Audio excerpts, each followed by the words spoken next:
بسم الله الرحمن الرحيم. الحمد لله الذي أنزل على عبده الكتاب ولم يجعل له عوجا قيما لينذر بأسا شديدا من لدنه ويبشر المؤمنين الذين يعملون الصالحات أن لهم أجرا حسنا ماكثين فيه أبدا وينذر الذين قالوا اتخذ الله ولدا ما لهم به من علم ولا لآبائهم كبرت كلمة تخرج من أفواههم إن يقولون إلا كذبا فلعلك باخع نفسك على آثارهم إن لم يؤمنوا بهذا الحديث أسفا إنا جعلنا ما على الأرض زينة لها لنبلوهم أيهم أحسن عملا وإنا لجاعلون ما عليها صعيدا جرزا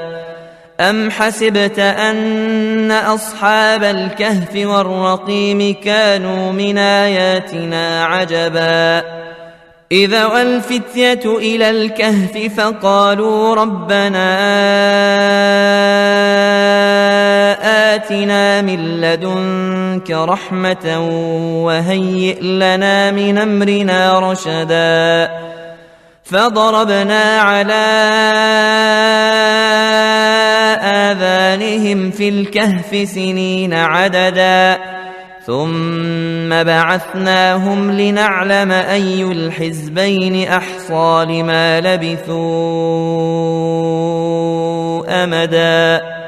نحن نقص عليك نبأهم بالحق إنهم فتية آمنوا بربهم وزدناهم هدى وربطنا على قلوبهم إذ قاموا فقالوا ربنا رب السماوات والأرض لن ندعو من دونه إلها لقد قلنا إذا شططا هؤلاء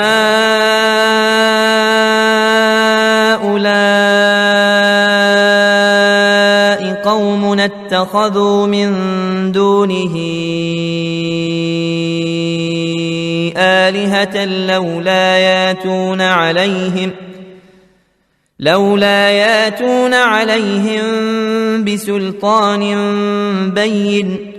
فمن أظلم ممن افترى على الله كذبا وإذ اعتزلتموهم وما يعبدون إلا الله فأووا إلى الكهف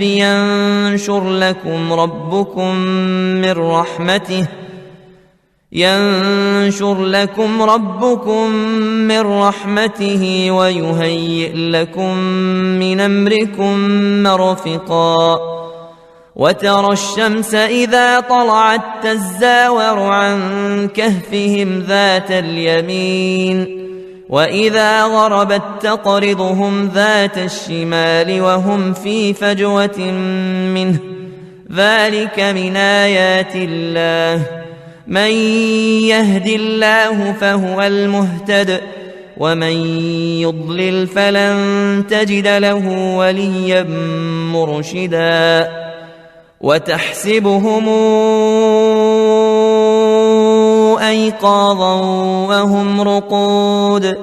ونقلبهم ذات اليمين وذات الشمال وكلبهم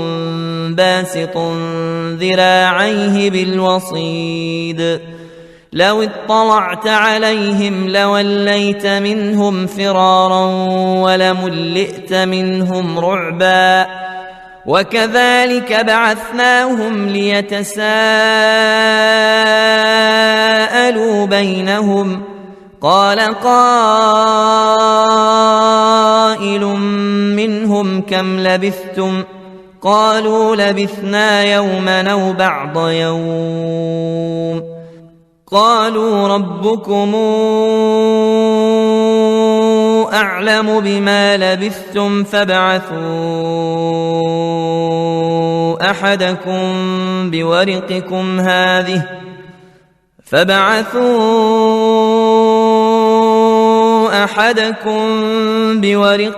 هذه إلى المدينة فلينظر أيها أزكى طعاما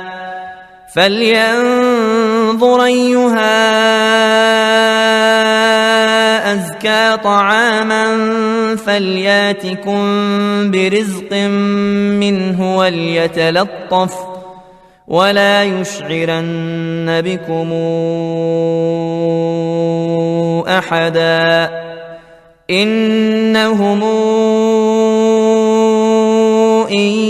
يظهروا عليكم يرجموكم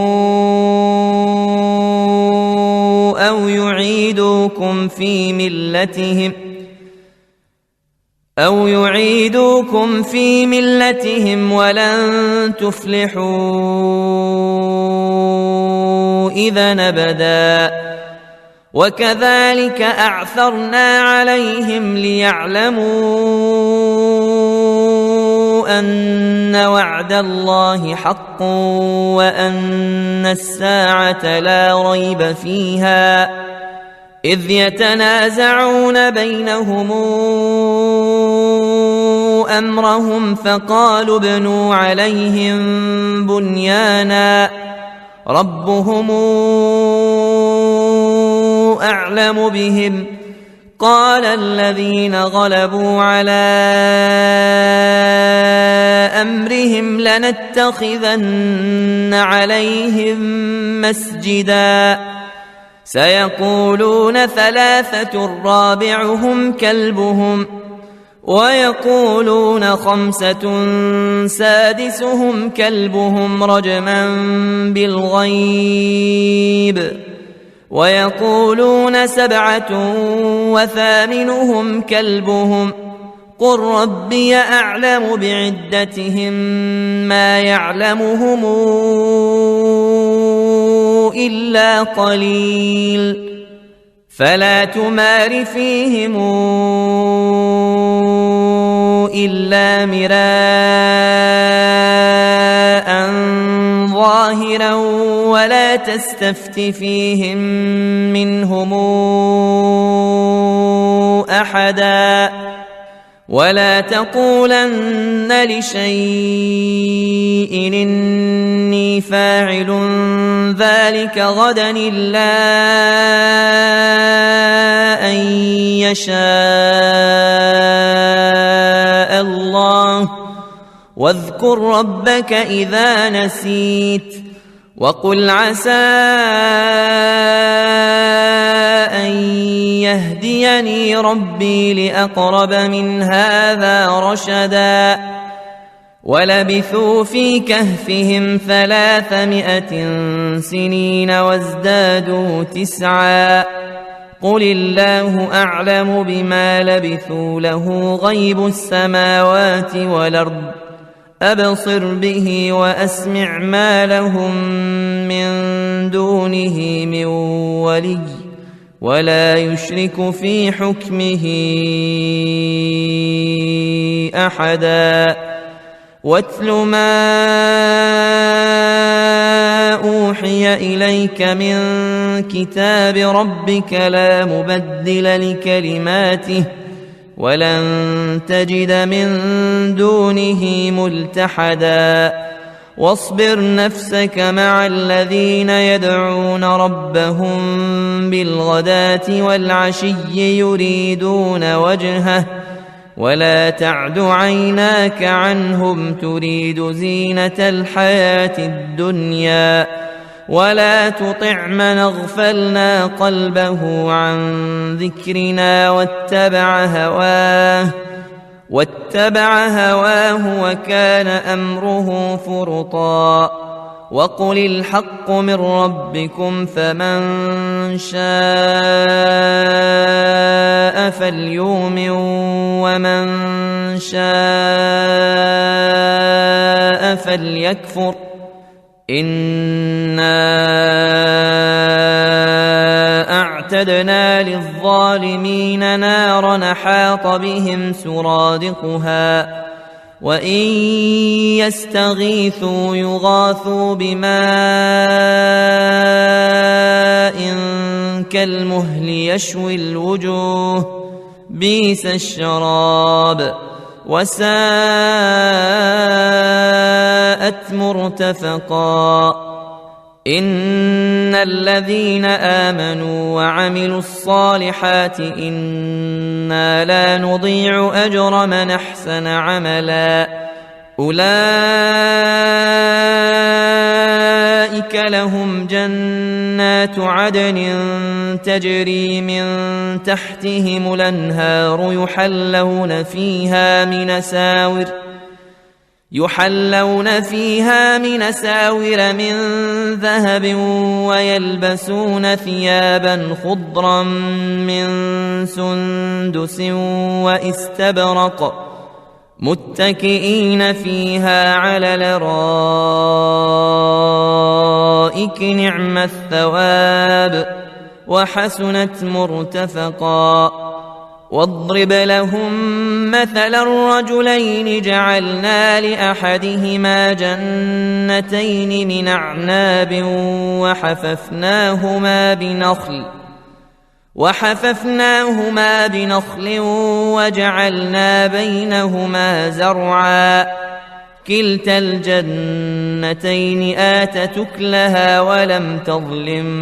منه شيئا وفجرنا خلالهما نهرا وكان له ثمر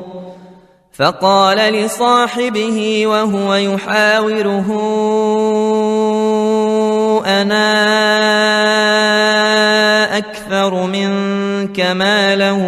وأعز نفرا ودخل جنته وهو ظالم لنفسه قال ما أظن أن تبيد هذه أبدا وما أظن الساعة قائمة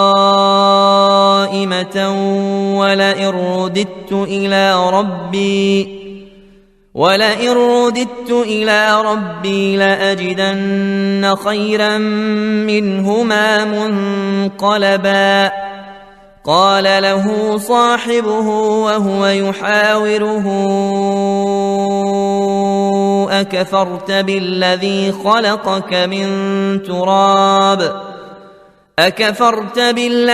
خلقك من تراب ثم من نطفة ثم سواك رجلا لكن هو الله ربي ولا أشرك بربي أحدا ولولا إذ دخلت جنتك قلت ما شاء الله لا قوة إلا بالله إن ترني أنا أقل منك مالا وولدا فعسى ربي أن يؤتيني خيرا من جنتك ويرسل عليها حسبانا من السماء ويرسل عليها حسبانا من السماء فتصبح صعيدا زلقا أو يصبح ماؤها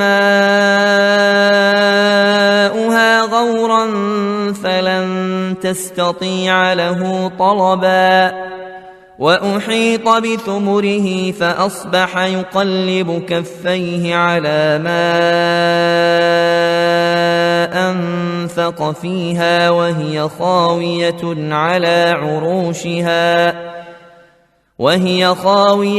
على عروشها ويقول يا ليتني لمشرك بربي أحدا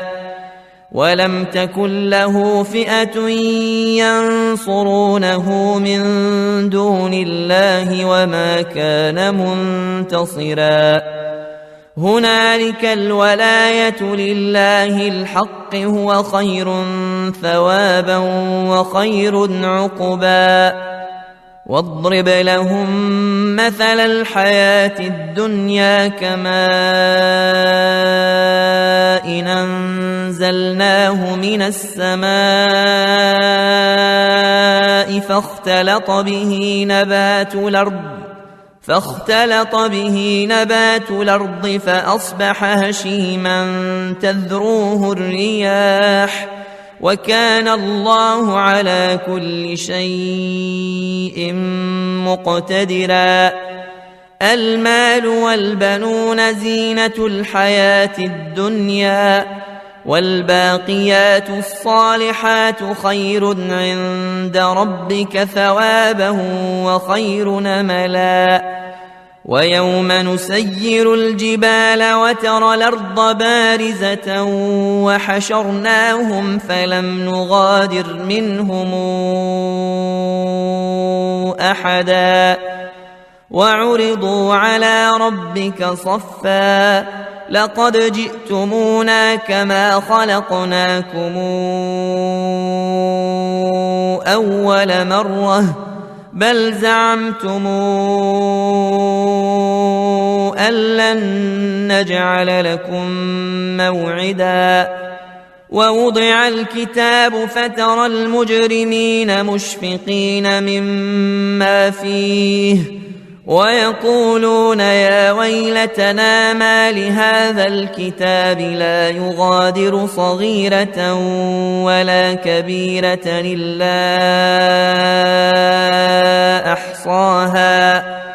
ووجدوا ما عملوا حاضرا ولا يظلم ربك أحدا وإذ قلنا للملائكة اسجدوا لآدم فسجدوا إلا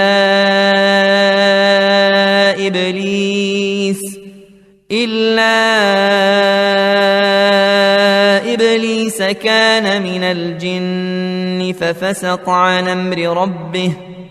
أفتتخذونه وذريته أولياء من دوني وهم لكم عدو بئس للظالمين بدلا ما أشهدتهم خلق السماوات والأرض ولا خلق أنفسهم وما كنت متخذ المضلين عضدا ويوم يقول نادوا شركائي الذين زعمتم فدعوهم فلم يستجيبوا لهم وجعلنا بينهم موبقا ورأى المجرمون النار فظنوا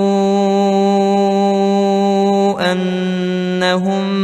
مواقعوها ولم يجدوا عنها مصرفا ولقد صرفنا في هذا القرآن للناس من كل مثل وكان الإنسان أكثر شيء جدلا وما منع الناس أن يؤمنوا إذ جاءهم الهدى ويستغفروا ربهم إلا أن تاتيهم سنة الأولين أو ياتيهم العذاب قبلا وما نرسل المرسلين إلا مبشرين ومنذرين ويجادل الذين كفروا بالباطل ليدحضوا به الحق واتخذوا آياتي وما أنذروا هزؤا ومن أظلم ممن ذكر بآيات ربه فأعرض عنها ونسي ما قدمت يداه إنا جعلنا على قلوبهم أكنة أن يفقهوه وفي آذانهم وقرا وإن تدعهم إلى الهدى فلن يهتدوا إذا أبدا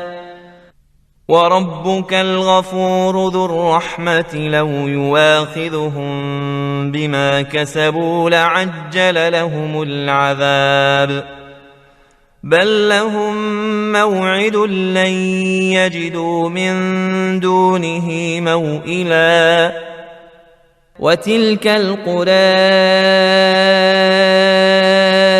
أهلكناهم لما ظلموا وجعلنا لمهلكهم موعدا وإذ قال موسى لفتاه لا أبرح حتى أبلغ مجمع البحرين أو أمضي حقبا فلما بلغا مجمع بينهما نسيا حوتهما فاتخذ سبيله في البحر سربا فلما جاوزا قال لفتاه آتنا غداءنا لقد لقينا من سفرنا هذا نصبا قال أرأيت إذا وينا إلى الصخرة فإني نسيت الحوت وما أنسانيه إلا الشيطان أن أذكره واتخذ سبيله في البحر عجبا قال ذلك ما كنا نبغي فارتدا على آثارهما قصصا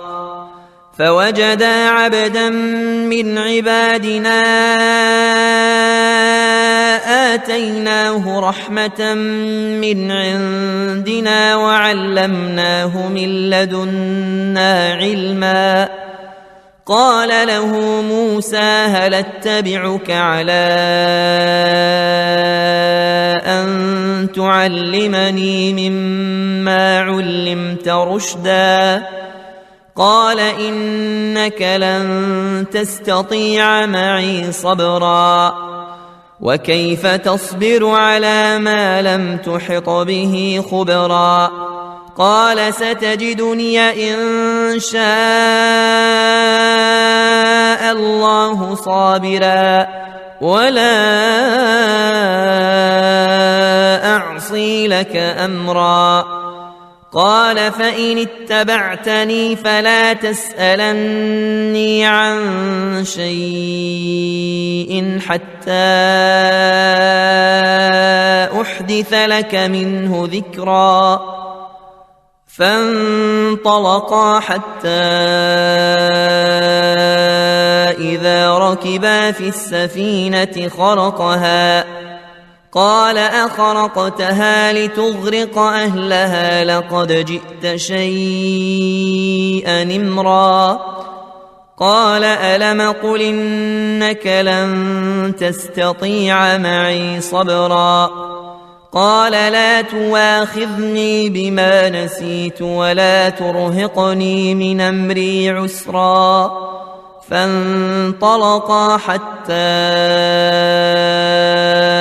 إذا لقيا غلاما فقتله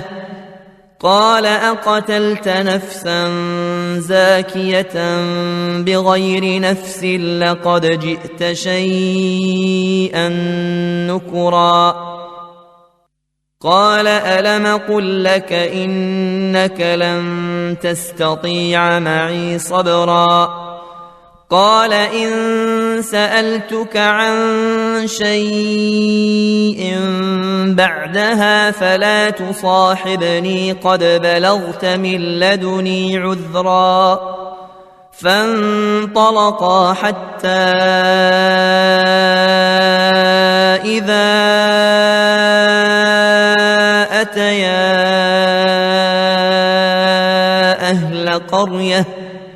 أهل قرية استطعما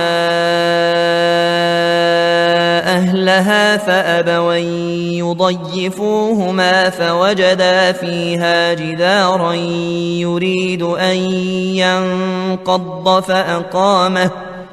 قال لو شئت لاتخذت عليه أجرا قال هذا فراق بيني وبينك سأنبئك بتاويل ما لم تستطع عليه صبرا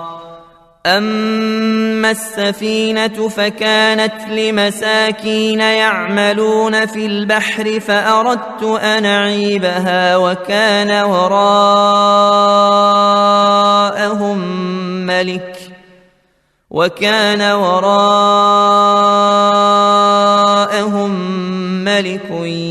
يأخذ كل سفينة غصبا وأما الغلام فكان أبواه مؤمنين فخشينا أن يرهقهما طغيانا وكفرا فأردنا أن يبدلهما ربهما خيرا منه زكاة وأقرب رحما وأما الجدار فكان لغلامين يتيمين في المدينة وكان تحته كنز لهما وكان أبوهما صالحا فأراد ربك أن يبلغا أشدهما ويستخرجا كنزهما رحمة من ربك وما فعلته عن أمري ذلك تاويل ما لم تسطع عليه صبرا ويسألونك عن ذي القرنين قل سأتلو عليكم منه ذكرا إنا مكنا له في الأرض وآتيناه من كل شيء سببا فاتبع سببا حتى إذا بلغ مغرب الشمس وجدها تغرب في عين حمئة ووجد عندها قوما قلنا يا ذا القرنين إما أن تعذب وإما أن تتخذ فيهم حسنا قال أما من ظلم فسوف نعذبه ثم يرد إلى ربه فيعذبه عذابا نكرا وأما من آمن وعمل صالحا فله جزاء الحسنى وسنقول له من أمرنا يسرا ثم اتبع سببا حتى إذا فلما بلغ مطلع الشمس وجدها تطلع على قوم لم نجعل لهم من دونها سترا كذلك وقد حطنا بما لديه خبرا ثم اتبع سببا حتى إذا بلغ بين السدين وجد من دونهما قوما لا يكادون يفقهون قولا قالوا يا ذا القرنين إن ياجوج وماجوج مفسدون في الأرض فهل نجعل لك خرجا على أن تجعل بيننا وبينهم سدا قال ما مكني فيه ربي خير فأعينوني بقوة نجعل بينكم وبينهم ردما آتوني زبر الحديد حتى إذا ساوى بين الصدفين قال انفخوا حتى إذا جعله نارا قال آتوني أفرغ عليه قطرا فما استطاعوا أن يظهروه وما استطاعوا له نقبا قال هذا رحمة من ربي فإذا جاء وعد ربي جعله دكا وكان وعد ربي حقا وتركنا بعضهم يومئذ يموج في بعض ونفخ في الصور فجمعناهم جمعا وعرضنا جهنم يومئذ للكافرين عرضا الذين كانت أعينهم في غطاء عن ذكري وكانوا لا يستطيعون سمعا أفحسب الذين كفروا أن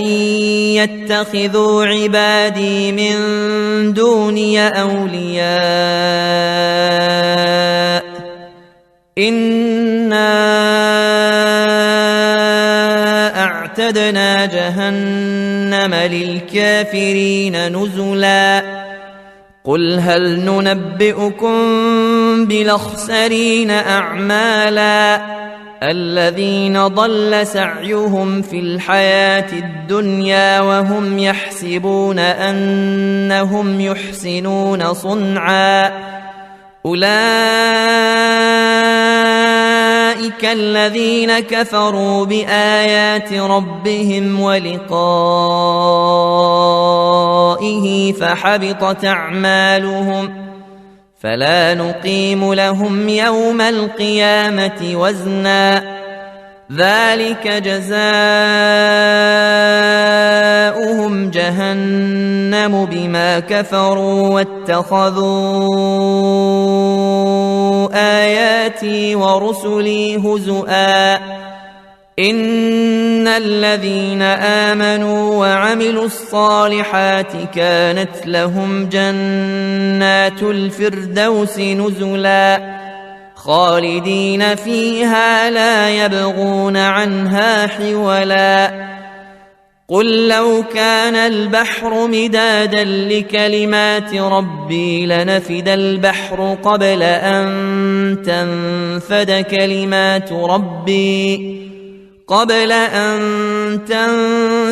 كلمات ربي ولو جئنا بمثله مددا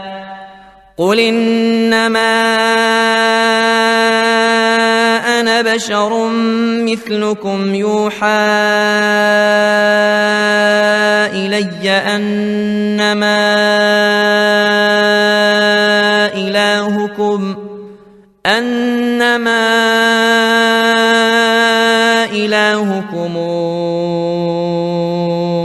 إله واحد فمن كان يرجو لقاء ربه فليعمل عملا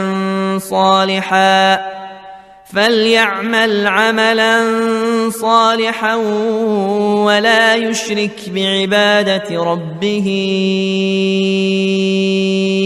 أحدا.